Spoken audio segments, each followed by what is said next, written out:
Hey everyone, my son and I are making our Christmas sugar cookies for Santa for the first time this year. I thought I'd share with you because they came out so cute. Starting with my sugar cookie dough, I have in here 1 cup of unsalted butter and 1 cup of sugar that I'm just mixing up for about 3 minutes or so. Next, I'm adding in 1 egg and 2 teaspoons of vanilla in here with half a teaspoon of baking powder and half a teaspoon of salt.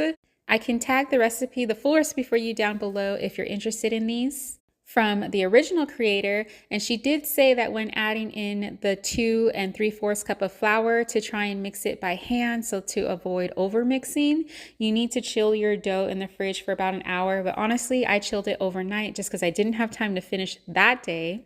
But it was not a problem. I took it out the next day, left it to thaw for just a few minutes, and then rolled it out like normal. I have some Christmas cookie cutters that I got for 90% off from Walmart after their holiday, once all of their Christmas line was clearancing down. So I really only paid cents for these, which was nice. My son and I cut these out together because he wanted to make his very own cookies for Santa, which was super cute.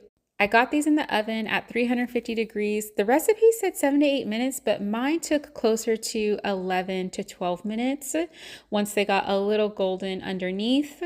And I'm doing a buttercream frosting recipe for this one instead of royal icing. And it's super simple, just half a cup of butter in here, 2 cups of powdered sugar, 1 teaspoon of vanilla, and then 2 teaspoons of some heavy cream I added. You can add 2 tablespoons of cream. You can add an additional 1 if you need it to loosen up a bit.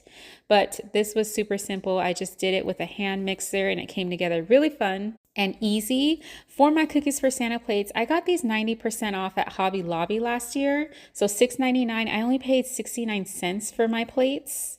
And these are my son's cookies he finished. He was super proud of them. For mine, I took some of the icing and put them in a piping bag just to do a few on my own. And I really recommend this little buttercream icing recipe because it was super simple and piped out very well. It was super stable. I always use my clearance and discount sprinkles and decorations that I talk about all the time on my channel. But I still wanted to keep them nice and easy and simple and not have to do a ton of coloring in my icing. So I kept them white with a little bit of sprinkles and some of my gold edible paper. And this is how they turned out. These were such a fun project to do with me and my toddler. Check out the rest of my channel for holiday faves.